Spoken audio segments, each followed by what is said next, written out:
आप आज के इस एसएससी जीडी की वीडियो में एक ऐसे क्वेश्चंस की श्रृंखला में आप सभी के सामने प्रस्तुत करने जा रहा हूं जिन क्वेश्चंस को पढ़कर, जिन क्वेश्चंस को तैयार करके एग्जाम को क्रैक किया जाता है। तो आप चाहते हैं कि बड़ी ही आसानी से यानी कि स्मार्टली आपका एग्जाम क्रैक हो जाए, तो आप इस वीडियो को शुरू से लेकर अंत तक देखिएगा, क्योंकि मैंने साथियों इसमें शून्य से शिखर तक पहुंचाने वाली क्वेश्चंस लिए हैं। तो मैं कहूंगा कि कुल मिला के एक क्लास परीक्षा पास वाली एक क्लास आ चुकी है। तो इसमें साथियों सबसे पहले हम लोग हिंदी के क्वेश्चन देखेंगे।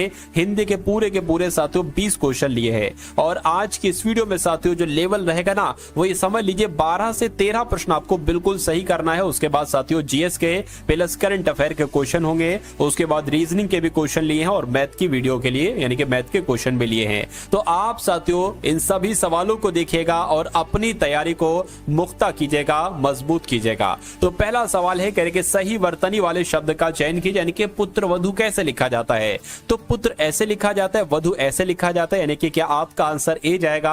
मैं कहूंगा बिल्कुल आपका आंसर ए के साथ जाएगा। उसके बाद देखिए कह रहे कि सुलभ का विलोम बता दीजिए। तो सुलभ का विलोम क्या होता है साथियों? दुर्लभ होता है। क्या होता है साथियों? सुलभ का विलोम दुर्लभ होता है, ये आप सभी लोगों को मालूम होना चाहिए। उसके बाद देखिए कह रहे कि आधे से अधिक लोगों की मिलकर एक राय, इस वाक्यांश के लिए एक शब्द अगर मैं आपसे पूछूं तो आप क्या कहेंगे? देखिए अगर आधे से अधिक लोगों की एक राय होती है तो उसको बहुमत कहा जाता है। क्या कहा जाता है? उसको बहुमत कहा जाता है। इस प्रकार राइट आंसर आपका सी के साथ जाएगा। आप कोशिश कीजिए कि मुझसे पहले आंसर देने की। अगर आप मुझसे पहले आंसर देने की कोशिश करते हैं तो माना जाएगा कि आपकी तैयारी तगड़ी है और आप एक लंबी रेस के घोड़े हो, यानी कि आपको हराना इतना आसान नहीं। उसके बाद देखिए कह रहे कि आफत सिर पर लेना। क्या साथियों आफत सिर पर लेना इसका मतलब क्या होता है मुझे बताइए? झगड़ा मोल लेना। कहते हैं भाई कि आफत सर पर मत लो, यानी कि झगड़ा मोल ना लो। ठीक है, तो मैं कहूंगा कि झगड़ा मोल ना लेना ये आपका बिल्कुल करेक्ट आंसर हो जाएगा। प्रेम का मूल्य मापा नहीं जा सकता। क्या? देखिए अब यहां पर अगर साथियों बात करें, मापा नहीं जा सकता। प्रेम का जो मूल्य होता है ना, वो मापा नहीं जा सकता, ये आना चाहिए, या जोड़ा नहीं जा सकता, ये आना चाहिए, या प्रेम का मूल्य गिना नहीं जा सकता, ये आना चाहिए, या प्रेम का मूल्य नापा नहीं जा सकता, या प्रेम का मूल्य आका नहीं जा सकता। तो मैं कहूंगा कि प्रेम का मूल्य आका नहीं जा सकता, ये होता है। तो आपका राइट आंसर अगर है ऑप्शन नंबर डी, तो मैं कहूंगा बिल्कुल करेक्ट है। सही वर्तनी को आपको बताने की सही वर्तनी कैसे लिखी जाती है बताइए। देखिए जो ईश्वर को नहीं मानता है उसको क्या कहा जाता है? देखिए जो ईश्वर को मानता है उसको आस्तिक कहा जाएगा, लेकिन जो ईश्वर को नहीं मानता है उसको नास्तिक कहा जाएगा। ये आप सभी लोगों को मालूम होना चाहिए। नेक्स्ट नंबर का सवाल है निम्नलिखित में से शुद्ध वर्तनी वाला शब्द बताइए, यानी कि कौन सा नक्षत्र कैसे लिखा जाता है। तो नक्षत्र की अगर बात करें, नक्षत्र कुछ ऐसे लिखा जाता है और ऐसे कहां पर लिखा हुआ है? ऐसा ऑप्शन नंबर सी में लिखा हुआ है। सौम्य का आपसे पूछा जा रहा है साथियों विलोम क्या होगा बताइए। तो सौम्य की अगर बात करें, ये कई बार सवाल पूछा जा चुका है कि सौम्य का विलोम क्या होगा। तो सौम्य का विलोम साथियों उग्र होता है। क्या होता है? सौम्य का विलोम उग्र होता है, आप सभी लोगों को मालूम होना चाहिए। भाई की शादी पर दीपक प्रकाश से भरकर नाचने लगा। अब यहां पर कौन सा खाली जगह में वर्ड आएगा बताइए? उल्लास से भरकर नाचने लगा, या हर्ष से, या उन्माद से। तो मैं कहूंगा साथियों कि भाई की शादी पर दीपक उल्लास से भरकर नाचने लगा, ये यहां पर बिल्कुल सही रूप से वर्ड आ जाएगा। उसके बाद देखिए दिए गए शब्द के समानार्थी शब्द का चयन कीजिए, यानी कि धरती का आपको बताना है समानार्थी क्या होता है साथियों बताइए। देखिए धरती को ध्वज नहीं कहते हैं, लेकिन धरती को मेदिनी कहा जाता है। आत्मजा भी नहीं कहते हैं और पुलिनवती भी नहीं कहते। मैं कहूंगा धरती का समानार्थी शब्द मेदिनी हो जाएगा। उसके बाद देखिए शुद्ध वर्तनी वाला शब्द बताइए, यानी कि इसमें से कौन सा शब्द आपको बिल्कुल करेक्ट लग रहा है बताइए। देखिए एक तो पूछा जाता है उज्जवल कैसे लिखा जाता है। तो उज्जवल में हमेशा 2 बार जा बनेगा, दोनों बार आधा जा बनेगा। उज्जवल ऐसे लिखा जाएगा। और जब हम बात करते हैं साथियों प्रज्वलित की, तो प्रज्वलित में साथियों आधा जा आएगा और अंत में वलित आ जाएगा। ठीक है ना, इतनी बात आप लोग ध्यान रखेंगे। तो शुद्ध वर्ड कौन सा हो जाएगा? शुद्ध शब्द आपका ऑप्शन नंबर डी वाला हो जाएगा। अब उसके बाद देखिए नेक्स्ट नंबर का सवाल है, देखिए साथियों और मुझे बताइए कि आपका राइट आंसर यहां पर क्या होगा। कह रहे कि दिए गए वाक्य के किस भाग में साथियों त्रुटि है। तो वह बड़ा जबरदस्त शिकारी था। क्या? वह बड़ा जबरदस्त शिकारी था। तो यहां पर जबरदस्त लिखा हुआ है। जबरदस्त थोड़ी ना होता है साथियों, जबरदस्त होता है। क्या होता है साथियों? जबरदस्त होता है। ये आपने भी सुना होगा, जबरदस्त थोड़ी ना होता है। तो आपका राइट आंसर अगर है ऑप्शन नंबर ए, तो बिल्कुल करेक्ट है। उसके बाद देखिए कह रहे कि पहाड़ का पर्यायवाची क्या होगा साथियों बता दीजिए। तो पहाड़ की अगर बात करते हैं, देखिए पहाड़ के कई सारे पर्यायवाची होते हैं, लेकिन इसमें से अगर बात करें तो जो अचल होता है ना, अचल जल, ये पहाड़ का ही पर्यायवाची होता है। उसके अलावा अगर बात करते हैं साथियों तुरंग की, तो तुरंग का मतलब पता क्या होता है? घोड़ा होता है साथियों, घोड़ा, तुरंग का मतलब घोड़ा होता है, ठीक है ना। चलिए अब यहां पर अगर गिरीश की बात करें साथियों, तो गिरीश का मतलब होता है पशुपति। क्या होता है साथियों? इसका मतलब होता है पशुपति। उसके बाद देखते हैं नेक्स्ट नंबर का सवाल है, कहा जा रहा है कि निम्नलिखित प्रश्न में दिए गए 4 विकल्पों में से उस विकल्प का चयन करें जो दिए गए मुहावरे का अर्थ प्रकट करता है। तो अंधेरे में तीर चलाना, इसको साथियों क्या कहा जाएगा? मुझे बताइए। देखिए, इधर उधर करना या टाल मटोल करना या व्यर्थ श्रम करना या लक्ष्य विहीन प्रयास करना। बिल्कुल साथियों, लक्ष्य विहीन प्रयास करना, इसको ही कहा जाएगा अंधेरे में तीर चलाना, यानी कि राइट आंसर आपका जाएगा ऑप्शन नंबर डी के साथ। अब उसके बाद देख लीजिए अगले नंबर का सवाल है आपकी स्क्रीन पर। कहा जा रहा है कि अच्छा कार्य करने से पुरस्कार मिलता है, रेखांकित शब्द का विलोम आपसे पूछा जा रहा है। यानी कि पुरस्कार का आपको विलोम बताना है साथियों, क्या हो सकता है? देखिए, पुरस्कार का विलोम क्या उपहार होगा? नहीं। इनाम होगा? नहीं। भेंट होगा? नहीं। दंड हो जाएगा। क्या हो जाएगा साथियों? दंड हो जाएगा। तो आपका right answer option number A हो जाएगा। अगला सवाल देखिए, किस विकल्प में मुहावरा और उसका अर्थ सुमेलित नहीं है? ये क्वेश्चन बहुत अच्छा है, मुझे बताइए। चलिए देखिए, कलम ना रुकना, कलम ना रुकने का मतलब क्या? लिखते ही रहना होता है? मैं कहूंगा बिल्कुल, कल उसकी तो कलम ना रुकी, यानी कि वो लिखता ही रह रहा है, ठीक है, लिख ही रहा है लगातार। कलम कसाई का मतलब क्या? कलम को तोड़ने वाला होता है। क्या साथियों? कलम कसाई का मतलब क्या? कलम को तोड़ने वाला होता है, मुझे बताइए। नहीं साथियों, देखिए, जो बहुत गुस्से से लिखता है ना, या बहुत कठोर एक तरीके, कठोरपूर्ण एक तरीके से लिख रहा है ना, उसको कहा जाएगा कलम कसाई। कलम को तोड़ने वाला नहीं कहा जाएगा। कलम दान देने को कहते क्या? लिखने की नौकरी देना। बिल्कुल साथियों, ये भी सही है। कलम ना उठ सकना, इसको लिख ना सकना कहा जाता है, ये भी सही है। यानी कि कौन सा सुमेलित नहीं है? मैं कहूंगा ऑप्शन नंबर बी वाला सुमेलित नहीं है। बी वाला सुमेलित नहीं है, तो यही आपका राइट आंसर हो जाएगा। उसके बाद देखिए, यानी कि दिए गए वाक्यांश के लिए एक शब्द बताइए, जो बहुत जानता हूं उसको क्या कहा जाएगा? मुझे बताइए। देखिए, अब आपसे यहां पर कई सारे सवाल बनते हैं। सबसे पहले मैं आपको बता देता हूं, जो बहुत जानता है उसको बहुज्ञ कहा जाता है। अगर बात करते हैं साथियों अज्ञ की, कि अज्ञ किसे कहा जाता है? जो कुछ ना जानता हो। क्या साथियों? जो कुछ ना जानता हो उसको क्या कहा जाएगा? उसको साथियों अज्ञ कहा जाता है, ठीक है ना। चलिए, अब सर्वज्ञ की अगर बात करते हैं साथियों, जो सब कुछ जानता है। क्या साथियों? जो सब कुछ जानता है। क्या? जो सब कुछ जानता हो उसको क्या सर्वज्ञ कहा जाएगा? मैं कहूंगा बिल्कुल, उसको सर्वज्ञ ही कहा जाएगा। उसके बाद विज्ञ की अगर बात करते हैं, जिसकी जानकारी बहुत अधिक हो उसको विज्ञ कहा जाएगा। देखिए, इन तीनों वर्ड्स में कहीं ना कहीं आपको एक से लग रहे होंगे कि जो सब कुछ जानता है, या जो बहुत जानता है, या जिसकी जानकारी बहुत अधिक होती, इसमें थोड़ा रत्ती रत्ती भर का चेंज है, ठीक है ना। तो मैं कहूंगा साथियों आपका right answer option number D हो जाएगा। अगला सवाल है, कह रहे कि कमल का समानार्थी मुझे बता दीजिए। तो कमल का समानार्थी साथियों मुझे बताइए क्या होता है? चलिए देखिए, यहां पर अगर पयोद की बात करें ना, तो पयोद का मतलब होता है बादल। क्या? बादल होता है। और बादल को ही क्या कहा जाता है? बादल को ही मेघ कहा जाता है। इतनी बात आप लोग ध्यान रखेंगे। उसके अलावा पयोधी की अगर हम बात करते हैं, तो पयोधी का मतलब होता है सागर। क्या मतलब होता है साथियों? सागर होता है, ठीक है ना। अब पयोधर की अगर बात करें साथियों, इसको तालाब भी कहा जाता है। क्या? इसको तालाब भी कहा जाता है। लेकिन जब हम बात करते हैं कमल की, तो पयोज का मतलब क्या हो जाएगा साथियों? कमल हो जाएगा। ये बात आप सभी लोगों को याद रखना है। देखिए, कुछ शब्द ऐसे हैं जिनके अंत में जा है और वो कमल के पर्यायवाची हैं। किसके साथियों? वो कमल के पर्यायवाची। जैसे कि कुछ एग्जांपल दो, तो जलज हो जाएगा। जलज के अंत में जा है तो ये कमल का पर्यायवाची है। उसके अलावा जलजात, जलजात के अंत में जा है। जलजात के अंत में क्या है साथियों? जलजात के अंत में तो साथियों जा नहीं है, लेकिन सरोज के अंत में है। क्या साथियों? सरोज के अंत में जा है, तो ये क्या हो जाएगा? वैसे जलजात का मतलब भी कमल होता है।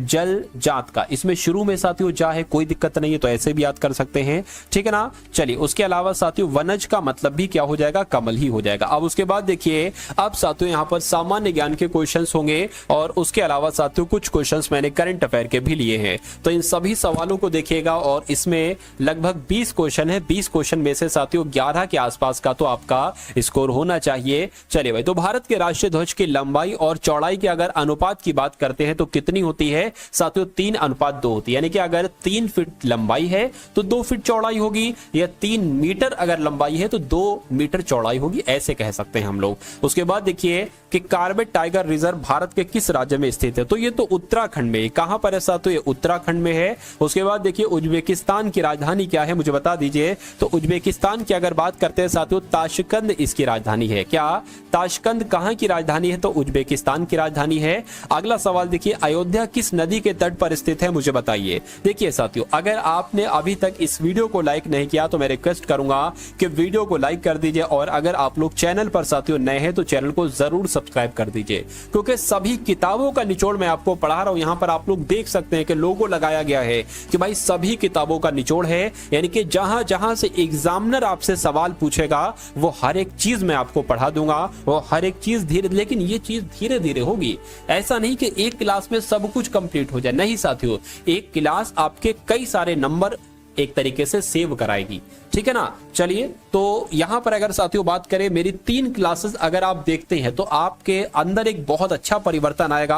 हाँ, आप खुद कहेंगे कि भाई पढ़ाया अच्छा है और मेरी नॉलेज जो हुई है वो 20 थी तो 21 हो गई है, यानी कि तैयारी आपकी बहुत शानदार हो जाएगी। जैसे कि मान लीजिए आपने अभी कोई प्रैक्टिस सेट लगाया, आप अगर 80 में से 50 क्वेश्चन कर पा रहे हैं, सपोज दैट 80 में से, और हमारी इस 3 क्लास को देख लेंगे पूरे मॉडल पेपर वाली, तो ये समझ लीजिए साथियों 80 क्वेश्चन में से फिर आप 50 क्वेश्चन नहीं करेंगे, आपका यही चीज साथियों 55 से 57 क्वेश्चन तक पहुंच जाएगी।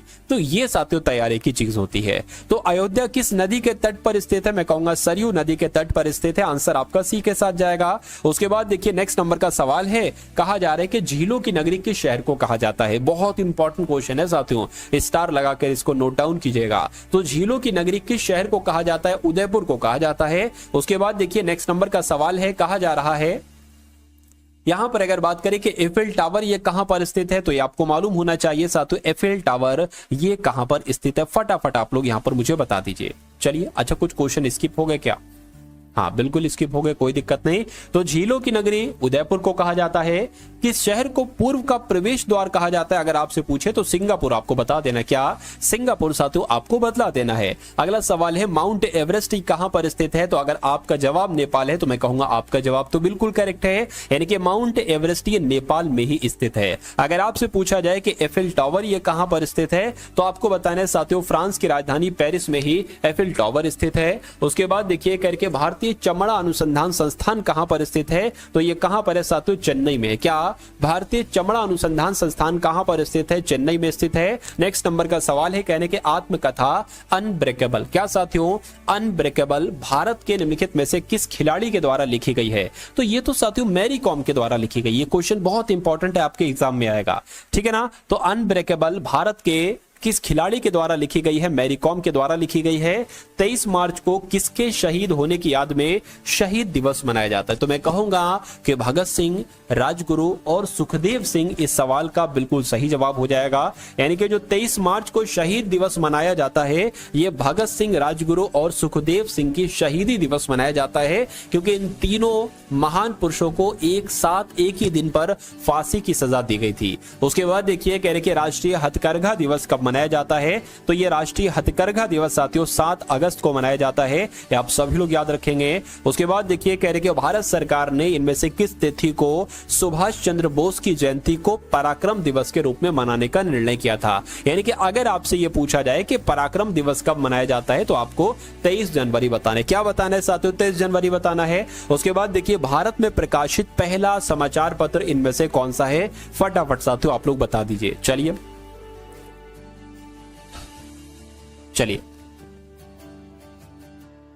तो आपका साथियों राइट आंसर क्या हो जाएगा, द बंगाल गजट। अगर आपका जवाब है तो मैं कहूंगा आपका जवाब यहां पर बिल्कुल करेक्ट है। नेक्स्ट नंबर का सवाल है, आपको देखना है साथियों कि आपका राइट आंसर यहां पर किस ऑप्शन के साथ जा सकता है। कहा जा रहा है कि ब्रह्मांड के अध्ययन को किस रूप में जाना जाता है, तो इसको तो साथियों कॉस्मोलॉजी कहा जाता है। क्या ब्रह्मांड के अध्ययन को क्या कहा जाता है, कॉस्मोलॉजी कहा जाता है। आंसर आपका सी के साथ जाएगा। संसार की छत की जब हम बात करते हैं कि पर्वत हिमालय को कहा जाता है? नहीं। रॉकी पर्वत को क्या संसार की छत कहा जाता है? नहीं। मैक्सिको पर्वत को क्या संसार की छत कहा जाता है? मैं कहूंगा नहीं। पामीर के पठार को, क्या साथियों, पामीर के पठार की अगर बात करते हैं साथियों, पामीर के पठार को ही क्या कहा जाता है? संसार की छत कहा जाता है। ये क्वेश्चन बहुत इंपॉर्टेंट है। मैंने पढ़ाया, आपने देखा, आपने सुना, आपके मनोमस्तिष्क में ये क्वेश्चन स्टोर हो गया। क्या हो गया साथियों? स्टोर हो गया। यानी कि अब ये अगर एग्जाम में आपको देखने को मिलेगा तो मेरा मानना है कि फिर आपको कोई दिक्कत, कोई परेशानी महसूस नहीं होगी। बड़े ही आराम से इन सभी सवालों के जवाब साथियों आप देते जाओगे और अपने एग्जाम को क्रैक कर लोगे। उसके बाद देखिए, कह रहे हैं कि मूल संविधान में कितनी अनुसूचियां थी? अगर अभी की बात करते हैं तो अभी तो साथियों 12 अनुसूचियां हैं, लेकिन मूल संविधान की बात करें तो 8 अनुसूचियां थी। उसके बाद देखिए, हाल ही में भारत ने किस देश को 1400 किलोग्राम कैंसर रोधी दवाएं भेजी हैं? तो यहां पर अगर बात करते हैं साथियों, भारत ने सीरिया देश को 1400 किलोग्राम कैंसर रोधी दवाएं भेजी हैं। आंसर आपका सी के साथ जाएगा। हाल ही में कौन दक्षिण कोरिया में संयुक्त राष्ट्र कमांड का 18वां सदस्य बना है? तो अगर जर्मनी की बात करते हैं तो साथियों जर्मनी आपका राइट आंसर हो जाएगा। उसके बाद देखिए, कह रहे कि कौन यस बैंक में रिटेल हेड के रूप में शामिल हुए हैं? तो किन की बात चल रही है? मैं कहूंगा सुमित बाली की बात चल रही है। सुमित बाली अभी हाल फिलहाल में यस बैंक में ही रिटेल हेड के रूप में साथियों शामिल हुए हैं, जिनका भी आंसर ऑप्शन नंबर बी के साथ है। मैं कहूंगा आंसर आपका बिल्कुल करेक्ट भाई, बहुत बढ़िया, वेरी गुड क्लास। अब उसके बाद देखिए साथियों, यहां पर अगर बात करें तो अब साथियों आपके सामने रीजनिंग यहां पर शुरू हो चुकी है। रीजनिंग में साथियों क्या कहा गया है? ठीक है, अगर बात करें कि दी गई शीट को मुड़कर एक घन बनाया गया, तो यहां पर शीट ही नहीं दी गई है, यानी कि ये क्वेश्चन की बात करें, ये अधूरा क्वेश्चन है, इसलिए इसको हमको स्किप कर देना होगा। उसके बाद देखिए, कह रहे हैं कि दिए गए विकल्पों में से उस अक्षर समूह का चयन कीजिए जो निम्नलिखित श्रृंखला में प्रश्नवाचक चिन्ह के स्थान पर आएगा। जैसे कि यहां पर EIM आया है, उसके बाद QUY आया है, उसके बाद CGK आया है। उसके बाद आपको बताने कि यहां पर आखिर कौन से 3 लेटर आएंगे। तो इसमें क्या करना है साथियों, देखिए ये आपका 5 पर आता है और I 9 पर आता है, M 13 पर आता है, उसके बाद Q 17 पर आता है, U 21 पर आता है, Y 25 पर आता है, उसके बाद C 3 पर आता है, G 7 पर आता है, K 11 पर आता है। आपको बताने कि यहाँ पर कौन से 3 लेटर आएंगे। देखिए ये 5 से 12 हुआ है, 5 से 17 हुआ, यानी कि 12 बड़ा है यहाँ पर, 9 से 21 हुआ, यहाँ पर भी 12 बड़ा है और यहाँ पर भी 12 बड़ा है। तो क्या यहाँ पर भी 12 बड़ा है? देखिए 27 की अगर बात करें, ठीक है ना, ये 17 से 26 तक तो 9 हो जाएगा, फिर ABC 3 यानी कि 12 बड़ा यहाँ पर, ठीक है, और ये भी 12 और ये भी साथियों 12 बड़ा है, क्योंकि 26 की बात करें यानी कि Z1, उसके बाद A से लेकर K तक हो जाएगा। तो मैं कहूंगा साथियों कि यहाँ पर भी 12 12 12 ही बढ़ाना है। तो जब इसमें 12 बढ़ाएंगे तो ये कितना हो जाएगा? 15 का। 15 पर O आता है, O सिर्फ और सिर्फ ऑप्शन नंबर A में है, इसलिए आंसर आपका यही हो जाएगा। इसमें साथियों जब आप 12 बढ़ाएंगे तो 19 आ जाएगा, 19 पर S होता है, और इसमें जब आप 12 बढ़ाएंगे तो 23 आ जाएगा, 23 पर W होता है। तो इस प्रकार जिनका आंसर मेरे आंसर से पहले था, मैं कहूंगा आंसर आपका बिल्कुल करेक्ट हो जाता है भाई, बहुत बढ़िया, very good class. Next number का सवाल है, देखिए कह रहे कि न्यूक मी एक्सिल का अर्थ है लेट दिस लाइट, की मे टू का अर्थ है द ब्राइट लाइट, न्यूक ये योन का अर्थ है दिस इज ब्राइट। तो आपको बताने साथियों लिट का मतलब क्या होगा, बस इतनी सी बात आपको बताने। देखिए अब देखिए लिट कहां कहां पर लिखा हुआ है, क्या लिट की अगर साथियों बात करते हैं कि लिट आखिर लिखा कहां कहां पर है, बस इतनी सी बात आपको यहां पर देखना है। चलिए कोई दिक्कत नहीं है। देखिए लिट आपका यहां पर लिखा हुआ है, यानी कि आपको साथियों क्या लिट का कोड बताना है, लेकिन लिट का कोड बताने से पहले अब देखिए लिट यहां पर लिखे ना, यानी कि लिट का कोड न्यूक हो सकता है, या हो सकता है मी हो, या हो सकता है एक्सिल, इससे बाहर नहीं जाएगा। आपको उससे पहले बताना है कि दिस का कोड क्या होगा, और आपको उससे पहले बताना है कि लाइट का कोड क्या होगा, ठीक है ना, तभी तो लिट का कोड आप बता पाएंगे। अब यहां पर अगर साथियों बात करते हैं द ब्राइट लाइट, यानी कि यहां पर भी लाइट है, यानी कि इसमें भी जो सेम है ना और इसमें जो सेम है वो लाइट का कोड होगा। क्या सेम है ये आपको बताना है, इसमें मी सेम है, तो मैं कहूंगा साथियों मी जो हो जाएगा वो लाइट का कोड हो जाएगा। अब मी आंसर नहीं हो सकता क्योंकि मी तो लाइट का कोड है। अब दिस का कोड साथियों निकाल लीजिए। देखिए दिस इसमें है, यानी कि इसमें और इसमें क्या सेम है, न्यूक सेम है, तो मैं कहूंगा न्यूक जो होगा वो साथियों लाइट का कोड हो जाएगा। अब बचा क्या साथियों, एक्सिल बचा, तो एक्सिल की अगर बात करें ये आपका एक्सिल ही आपका लिट का कोड हो जाएगा, यानी कि एक्सिल आपका बिल्कुल करेक्ट आंसर हो जाएगा। इस टाइप का एक सवाल आपसे बहुत पूछा जाता है, पूछा ही पूछा जाता है। उसके बाद देखिए कह रहे कि 4 अक्षर समूह दिए गए हैं। क्या आपको साथियों 4 अक्षर समूह यानी कि 4 आपको ऑप्शन दिए गए हैं, जिनमें से 3 किसी प्रकार से समान है, 3 इसमें से 3 में एक लॉजिक लगा होगा, एक रूल लगा होगा, और एक ऐसा ऑप्शन होगा जो सबसे अलग होगा, उसमें एक अलग लॉजिक लगा होगा। तो वही आपको बताने कि कौन सा सबसे अलग है। देखिए अगर हम यहां पर सबसे पहले अगर बात करते हैं, ये एस है, ये यू है, ये क्यू है, ये डब्ल्यू एस है। यहां पर साथियों अगर बात करें, देखिए ये एस से यू जो हुआ है ना, ये 19 पर होता है, ये 21 पर होता है, यानी कि 2 इसमें बड़ा है, क्या इसमें 2 बड़ा है ये। उसके बाद अगर बात करें यू से क्यू जो है, यू 21 पर, क्यू साथियों 17 पर होता है, यानी कि 4 को घटाया गया है। और क्यू से साथियों डब्ल्यू जो हुआ है, क्या क्यू से अगर साथियों डब्ल्यू जो हुआ है, ये देखिए यहां पर अगर बात करें इसमें साथियों क्या लफड़ा हुआ है, इसमें देखिए ये 4 का है, ये एस एक्स्ट्रा आ गया है, ठीक है, क्योंकि इसमें जो जनरेटर उसमें इतने होंगे। वैसे तो देखा जाए तो फिर तो यही सबसे अलग हो जाएगा। फिर क्वेश्चन का मतलब ही क्या, जब उसमें कुछ करने के भाई यहाँ पर 4, यहाँ पर 4, यहाँ पर 4 लीटर, यहाँ पर 5 लीटर, तो ये गलती से टाइप हो गया। क्यू से अगर साथियों डब्ल्यू करेंगे तो लगभग 17 और ये 23 यहाँ पर +6 हुआ है। तो अब इसमें देखिए एन से पी हुआ है, क्या हुआ है, एन से यहाँ पर पी हुआ है तो 2 बड़ा है, और पी से एल हुआ है तो कितना बड़ा है साथियों, पी से यानी कि तो घटा है, 4 घटा है, और एल यानी कि 12 से 18 हुआ है तो 6 प्लस, यानी कि जो इसमें लॉजिक लगा है वही लॉजिक आपका इसमें लगा हुआ है। इसमें देखिए वाई से ए हुआ है, अब यहाँ पर देखिए घटाया गया है, बढ़ाया नहीं गया है, ठीक है, अच्छा नहीं सॉरी बढ़ाया गया, वाई से जेड, सॉरी वाई से जेड और जेड से ए, यहां पर साथियों 2 बढ़ाया गया है। ए से डब्ल्यू हुआ है या अब घटाया गया है या बढ़ाया गया, अब यहां पर मुझे बताइए।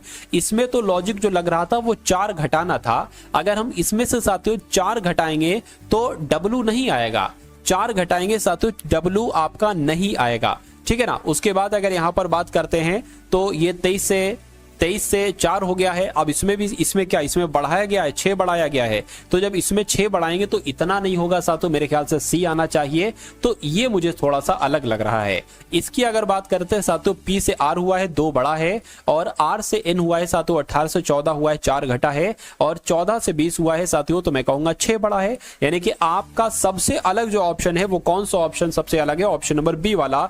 अब यहाँ पर एक नंबर सीरीज वाला क्वेश्चन है, और इस नंबर सीरीज वाले क्वेश्चन को आपको करना है, कैसे हो सकता है, देखिए 1 लिखा हुआ है, उसके बाद 8 लिखा, उसके बाद 81 है, और उसके बाद आपको बताने कि यहाँ पर कौन सा नंबर आएगा, और उसके बाद 15,625 ही आना चाहिए। यानी कि नंबर ने एकदम उछाल मारा है, और छोटा मोटा उछाल नहीं साथियों, बहुत बड़ा, अचानक से 15,625 आ गया। तो ये कैसे आ गया, देखिए यहाँ पर अगर साथियों हम बात करें ना, देखिए अब पता इसमें क्या होगा, देखिए अगर साथियों हम इसको 2 का क्यूब मान लें, और इसको साथियों देखिए ये क्या हो जाएगा, ये आपका 3 की घात 4 होता है, 81 जो होता है ना 3 गुणा 3 गुणा 3 गुणा 3 होता है, और 8 क्या होता है 2 गुणा 2 गुणा 2 होता है। और अगर इसकी बात करें तो ये 1 का स्क्वायर भी हम लिख सकते हैं। अब देखिए 1 2 3, 2 घात 3 घात 4 घात, तो अब साथियों यहाँ पर 1 2 3 4 नंबर आएगा, और 4 के ऊपर साथियों घात आपकी क्या लग जाएगी, 5 घात लग जाएगी, 2 3 4 5, ठीक है ना।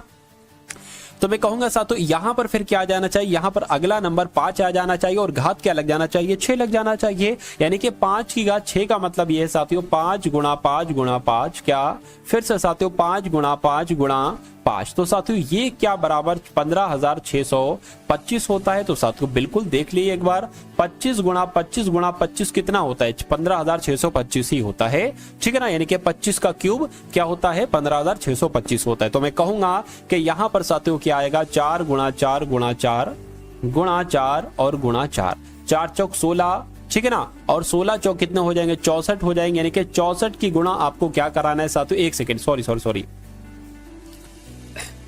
हाँ बिल्कुल सही है, ठीक है। अब 4 चौक 16 यानी कि 64 की गुणा आपको 16 से करानी है। 6 चौक आपका 24 हो जाएगा, 6 चौक 36, 37, 38 हो जाएगा, और साथियों यहाँ पर 64 आ जाएगा, ये 4 आ गया, ये आपका 12 आ गया, ये साथियों 10 आ जाएगा, यानी कि 1024 आपका आंसर आ जाएगा। यहाँ पर जो नंबर आएगा वो 1024 होगा। इस प्रकार जिनका भी आंसर ऑप्शन नंबर बी के साथ है, मैं कहूंगा आंसर आपका बिल्कुल करेक्ट हो जाएगा। अब उसके बाद देखिए अगले नंबर का साथियों सवाल है, यहाँ पर एक कुछ प्रश्नवाचक चिन्ह कुछ है ही नहीं साथियों, इसलिए स्किप कर देंगे, ठीक है। चलिए अगला सवाल देखिए, कह रहे कि जिस प्रकार मोतियाबिंद नेत्र से संबंधित है, उसी प्रकार मोनियर रोग किससे संबंधित होता है, मुंह से, दांत से, कान से, या साथियों नाक से। देखिए जैसे मोतियाबिंद जो रोग होता है ना वो नेत्र से संबंधित होता है, ऐसी जो मोइनर रोग होता है इसका संबंध कान से होता है, यानी कि ये कान में हो जाता है रोग। तो इस प्रकार आपका right answer option number C के साथ चला जाएगा। उसके बाद देखिए अगला सवाल है, कह रहे कि जैसे CNK से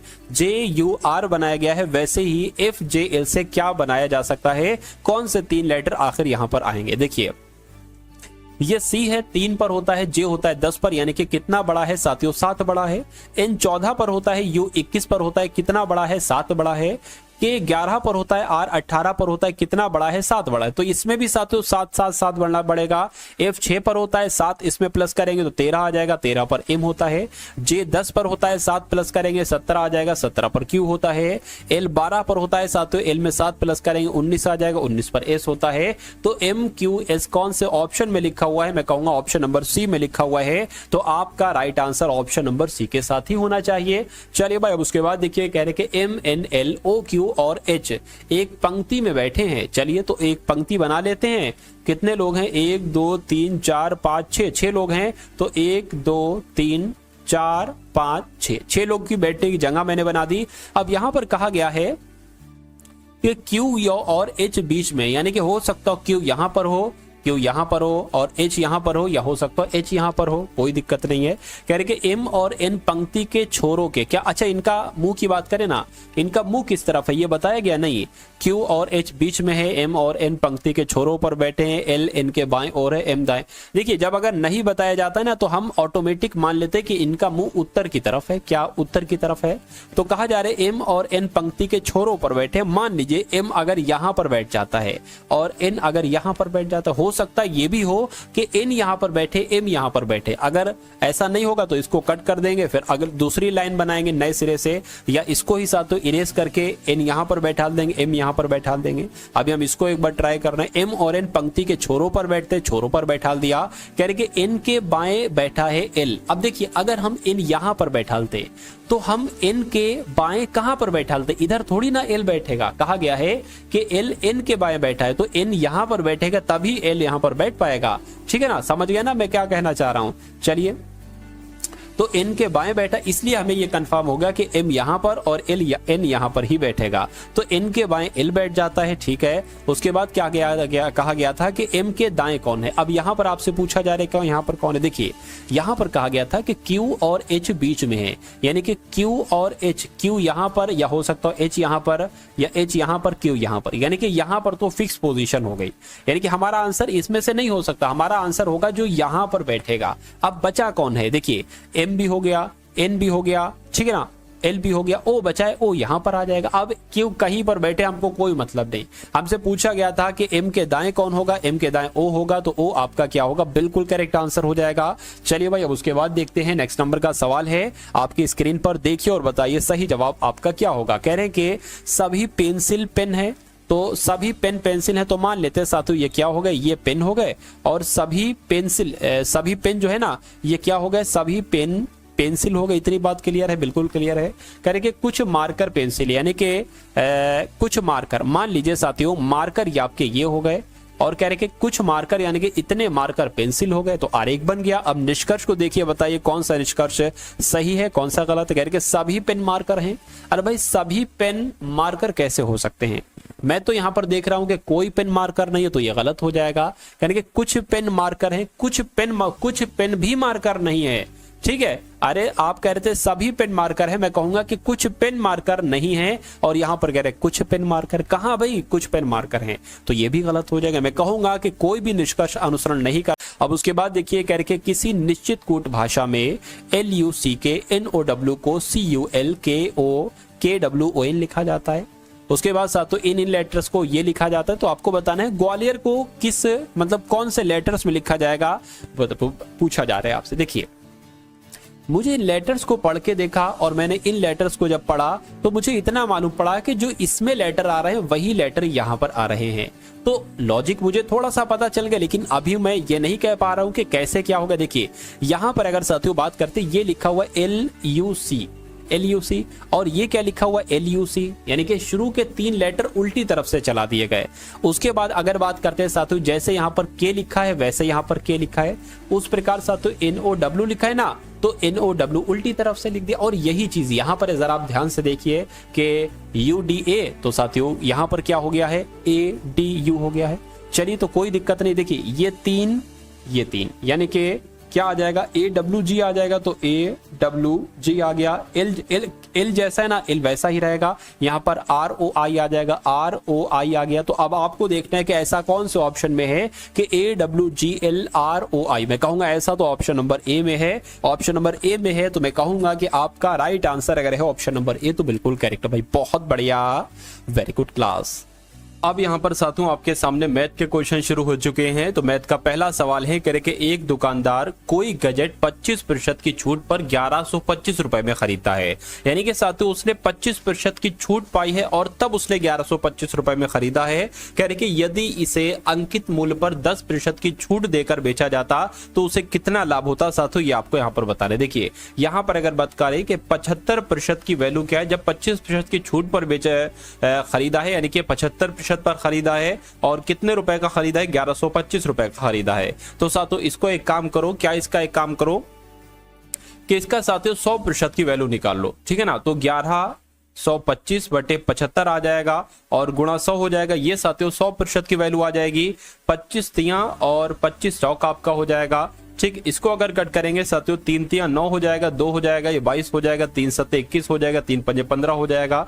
यानी कि 375 की गुणा आपको 4 से करा लेनी है। 4 पंजे 20 हो गया, 7 चौक 28, 29 30 हो गया, 4 तियां 12 और यहाँ पर आपका 15 हो गया। यानी कि आपका कितना आ गया है साथियों, 1500 आ गया। ये क्या है, ये आपका अंकित मूल्य है। ये क्या है साथियों, ये अंकित मूल्य है, ठीक है ना। चलिए अब ये अंकित मूल्य हो गया। अब कहा जा रहा है कि यदि वह इसे अंकित मूल्य पर 10% की छूट पर देकर बेचता, यानी कि इस 1500 पर अंकित मूल्य पर 10% की छूट पर अगर इसको बेचता, ठीक है, तो उसे कितना लाभ होता। इन 2 जीरो से ये 2 जीरो कैंसिल हो जाएंगे, 15 निम कितने हो जाएंगे, 135 हो जाएंगे, यानी कि 0 लग जाएगा। तो साथियों अब बताइए उसको कितना लाभ होगा, ठीक है। प्रॉफिट आपसे यहां पर साथियों पूछा जा रहा है। तो प्रॉफिट की अगर बात करें, देखिए ये था कितना 1500, तो और ये कितना था साथियों, एक तरीके से 1125 था, ठीक है। तो आपको क्या करना है साथियों, ये 1325 में से 1125 को माइनस करना है। तो 5 जाएगा, ये 4 हो जाएगा, यहाँ पर 2 जाएगा, यहाँ पर 2, यानी कि 225 का प्रॉफिट होगा। 225 का प्रॉफिट होगा तो आंसर आपका किस ऑप्शन के साथ जाएगा, ऑप्शन नंबर डी के साथ जाएगा। अगर आपकी समझ में आ गया है तो बहुत अच्छी बात है, लेकिन कोई दिक्कत, कोई कंफ्यूजन आपको है तो एक बार दोबारा से इसको देखेंगे। उम्मीद करता हूं कि आपकी समझ में बहुत आराम से आ जाएगा। अब इस सवाल को देखिए, इस सवाल में साथियों कुछ नहीं कह रहे कि खिलौनों की एक फैक्ट्री है। खिलौने की एक फैक्ट्री है, इसमें एक कर्मचारी 5 मिनट में एक खिलौना तैयार करता है, ठीक है। यदि 10:30 से 12:30 यानी कि 2 घंटे में 1248 खिलौने तैयार किए जाने हो तो इसके लिए कितने कर्मचारियों को काम पर लगाना होगा। ये सवाल सेम टू सेम वैसा है जैसे कि साथियों 10 आदमी, ठीक है ना, 10 आदमी मिलकर 2 दिन में जो काम करते हैं वही, ठीक है, कितने आदमी मिलकर 4 दिन में उतना काम कर, उस टाइप वाला ये सवाल है। थोड़ा थोड़ा मैचिंग कर रहा है साथियों, ठीक है। तो इसको हम उसी मेथड से करने की कोशिश करेंगे। अब यहाँ पर कहा गया है साथियों के जो एक कर्मचारी जो है ना 5 मिनट में एक खिलौना तैयार करता है, यानी कि एक कर्मचारी हम मान लेते क्या, एक कर्मचारी है, ठीक है, और 5 मिनट में क्या साथियों, 5 मिनट में कितना काम करता है, एक खिलौना तैयार करता है। जितना काम करता है ना वो हम नीचे रखते हैं, यानी कि एक खिलौना तैयार करता है बराबर। उसके बाद कह रहे कि अगर 10:30 से 12:30 यानी कि लगभग 120 मिनट होंगे, 2 घंटे 120 मिनट होंगे।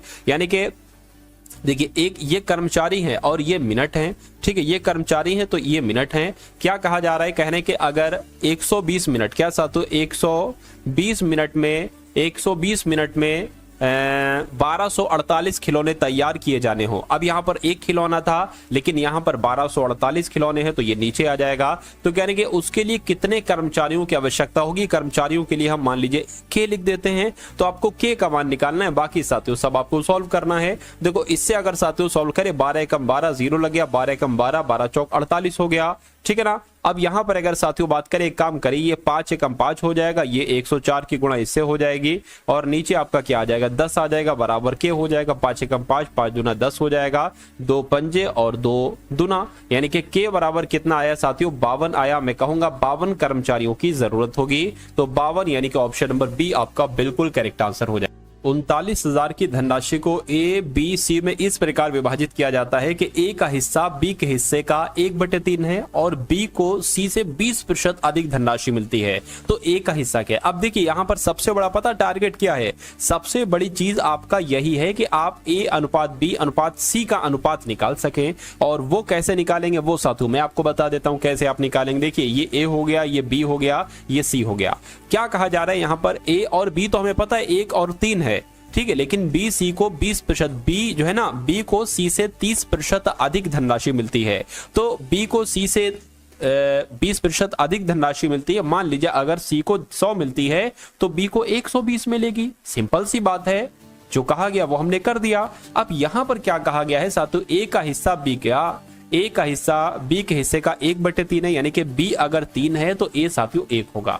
यानी कि बी अगर 3 गुना है तो ए क्या होगा? 1 गुना होगा। तो अगर हम ए को 40 माने और तो यही इन दोनों का रेशियो क्या बन जाएगा साथियों? 40 का और 120 का। देखिए 0 से 0 और 4 एकम 4, 4 3 12, वही रेशियो तो बन गया 1 और 1:3 का रेशियो। ठीक है, तो अब 0 0 अगर सबका हटा दिया जाए और 2 से कट कर दिया जाए, 2 दूना 4, 2 छंग 12, 2 पंजे 10, तो साथियों जो हमें चाहिए था वो हमको मिल चुका है। अब ए का हिस्सा कहा जा रहा है ना, ए का हिस्सा 2 है। कैसे 2 है? देखिए 39,000 आ गया, ये 39,000 आ गया और यहाँ पर ए का हिस्सा निकालना है तो साथियों 2 है, बटे में इन सबका योग आ जाएगा। ये 5 और 6 11, 12 13 हो जाएगा। 13 के हम 13, 13 3 39 हो जाएगा। 0 0 0 लग गया, 2 3 6 हो जाएगा, यानी कि 6,000 निकल आएगा ए का हिस्सा। अगर आपसे बी का पूछा जाता तो आप 2 की जगह पर बी लिखते, अगर आपसे सी का पूछा जाता तो आप 2 की जगह पर 5 लिखते। अम्ल और जल के 2 विलयन ए और बी में अम्ल और जल के अनुपात क्रमशः 7:9 और 5:3 है। उसके बाद कह रहे हैं कि ए और बी को x अनुपात y, क्या साथियों यहां पर अगर बात करें, कहा जा रहा है आपसे कि ए और बी को x अनुपात y के अनुपात में मिलाया जाता है। ठीक है, करके अगर परिणामी विलयन में अम्ल और जल का अनुपात 9:7 है तो x अनुपात y का मान क्या होगा? ऐसा सवाल अगर आपसे पूछा जाए तो आपको क्या करना है साथियों, मैं आपको बता देता हूं। देखिए ये क्या बात कही गई है, 2 चीजों की यहाँ पर बात की गई है। एक तो अम्ल है और दूसरा क्या है साथियों? दूसरा जल है। ठीक है ना। अब यहाँ पर साथियों ये मान लीजिए x हो जाएगा और ये आपका क्या हो गया? ये आपका साथियों y हो गया। ठीक, अब यहां पर अगर साथियों बात करते हैं ए बी बी है, बिल्कुल ए बी बी है, तो ये ए और बी हो जाएगा। यहां पर साथियों कहा गया है कितना अनुपात है? ठीक है, 7:9 है ना। तो यहां पर साथियों आप 7 तो रखेंगे, नीचे क्या रखेंगे? नीचे साथियों इनका योग रखेंगे। मुझे जगह ज्यादा की जरूरत है तो इसलिए साथियों मैं क्या कर लेता हूं, यहां पर लिख लेता हूं अम्ल और जल। अम्ल और जल आपका ये हो गया, x हो गया और साथियों y हो गया, ये आपका a हो गया, ये साथियों b हो गया। अब देखिए 7:9 कह रहे हैं ना, तो 7 तो यहाँ पर रखेंगे लेकिन नीचे इन दोनों का योग रखेंगे, कितना हो जाएगा? 16 हो जाएगा। उसी प्रकार यहाँ पर 5 तो रखेंगे, नीचे तीनों का योग रखेंगे यानी कि 8 रखेंगे। और यहाँ पर क्या रखेंगे साथियों? 9:7 यहाँ पर रखेंगे। 9 तो रखेंगे लेकिन नीचे दोनों का योग रखेंगे, कितना हो जाएगा साथियों? 16 हो जाएगा। अब डिफरेंस निकाल लीजिए, इसका डिफरेंस यहाँ पर आ जाएगा। तो जब साथियों यहाँ पर अगर बात करते हैं 7 या 9/16 में से 7/16 घटेगा तो कितना आएगा? मैं आपको बतला देता हूं। 9/16 में से जब 7/16 घटाया जाएगा तो नीचे तो 16 आ जाएगा, ऊपर साथियों 2 आ जाएगा, यानी कि 2/16 यहां पर आ जाएगा। तो 2/16 आपका यहां पर आ गया। और जब साथियों इसको इसमें से घटाया जाएगा तो कितना आएगा मुझे बताइए। देखिए इसको साथियों मैं आपको क्लियर कर देता हूं कितना आएगा। देखिए जरा, यहां पर अगर बात करते हैं साथियों 9/16 आपका है। ठीक है, 9/16 हो गया, माइनस आपका कितना हो गया साथियों? एक काम करिए, ठीक है, बड़ा पहले लिख लीजिए और छोटा बाद में लिख लीजिए। इसको अभी मैं बड़ा करवा दूंगा। देखिएगा 5/8 है आपका ये, माइनस 9/16 है। अब देखिए 16 है, इसको भी 16 अगर बनाए तो 2 से इसको गुणा कराना पड़ेगा, फिर 2 से इसको भी गुणा कराना पड़ेगा, यानी कि 10/16 हो गया। तो 16 नीचे है, 16 आ जाएगा और ये 10 में से 9 जाएगा, 1 आ जाएगा, यानी कि यहाँ पर क्या आ गया? 1/16 आ गया। इतनी बात क्लियर है? कहिए बिल्कुल क्लियर है। अब यहाँ पर अगर साथियों हम लोग बात करते हैं, देखिए 2 एकम 2, 2 अट्ठे 16 हो गया, यानी कि 1/16 और अनुपात 1/8 हो गया। 8 एकम 8, 8 दूना 16 हो गया। तो अनुपात कुल मिला के क्या निकल कर आया, ठीक है। अब देखिए 1 1 है तो इस 1 की गुणा इससे हो जाएगी, इस 2 की गुणा इससे हो जाएगी, यानी कि 1:2 अनुपात निकल के आया। तो x अनुपात y कितना हो जाएगा, x अनुपात y सा तो 1:2 हो जाएगा। तो अगर ये सवाल आता है ना तो आपको इस टाइप से करना है। इसको एक बार और रिवीजन कर लेंगे तो आपकी और अच्छे तरीके से समझ में आ जाएगा। उसके बाद देख लीजिए नेक्स्ट नंबर का सवाल है, देखिए और बताइए कि आपका राइट आंसर साथियों यहाँ पर किस ऑप्शन के साथ जा सकता है। चलिए क्या कहा गया है, कह रहे कि यदि एक बेलन और एक शंकु की आधार की त्रिज्याएं 1:2 के अनुपात में, उनकी ऊंचाइयां 2:1 के अनुपात में है, तो बेलन और शंकु के आयतनों का अनुपात क्या होगा। इतनी सी बात साथियों आपसे यहां पर पूछी जा रही है। देखिए अगर यहां पर हम लोग बात करें क्या बेलन का आयतन, आपसे दो चीजें पूछी जा रही है कि एक तो साथियों बेलन का आयतन आपसे पूछा जा रहा है, और क्या आपसे पूछा जा रहा है, और आपसे पूछा जा रहा है साथियों शंकु का आयतन, शंकु का आयतन पूछा जा रहा है। तो बेलन के आयतन की अगर बात करें साथियों πr² होता है, और शंकु का आयतन 1/3 πr² होता है। अब यहाँ पर कट क्या क्या रहा है ये जरा देखिए, ये कट रहा है, ये कट रहा है, ठीक है। अब यहाँ पर अगर बात करें साथियों देखिए r, ये बेलन का आयतन पहले वाला होगा, यानी कि 1 क्या हो जाएगा, r हो जाएगा, ठीक। तो 1 यहाँ पर साथियों आ जाएगा, बिल्कुल आ जाएगा। अच्छा एक काम करिए साथियों, आप ये 1/3 है ना, इसको ऊपर भी आप पहुंचा सकते हैं, ठीक है, वरना नीचे से भी आप जो है ना वो साथियों काम कर सकते हैं, ऐसी कोई दिक्कत नहीं होगी। यहाँ पर देखिए r की अगर बात करें, इसको लिख लीजिए, r आपका 1 इसका स्क्वायर हो जाएगा, और h कितना हो जाएगा साथियों 2 हो जाएगा, तो 2 यहाँ पर आ गया। और बटे की अगर बात करें 1/3 आपका ये है, r स्क्वायर क्या हो जाएगा 2 का 4, 2 का स्क्वायर यानी कि 4 हो जाएगा, और h क्या हो जाएगा साथियों 1 यहाँ पर हो जाएगा। इतनी बात क्लियर है, बिल्कुल क्लियर है। अब ये 3 ऊपर पहुंच जाएगा, कोई दिक्कत नहीं है साथियों, 3 गुणा 2 हो गया, और नीचे 4 गुणा 1 हो गया, तो 2 एकम 2, 2 दूना 4, 3/2 आ गया। इसको हम लोग लिख सकते हैं 3:2। तो 3:2 कौन से ऑप्शन में है, मैं कहूंगा ऑप्शन नंबर बी में है। तो जिनका भी आंसर ऑप्शन नंबर बी है बिल्कुल करेक्ट है भाई, बहुत बढ़िया, वेरी गुड क्लास। चलिए साथियों अब उसके बाद देखिए अगला सवाल है, कह रहे कि यदि किसी संख्या का 62% किसी दूसरी संख्या के 3/5 के बराबर है, ठीक है, तो पहली संख्या और दूसरी संख्या का अनुपात क्या होगा। किसी संख्या का 62% मान लेते हैं, वो संख्या x है, यानी कि x का 62% यानी कि 62/100, दूसरी संख्या मान लीजिए y के 3/5 के बराबर है, तो 3/5 के बराबर है हो गया।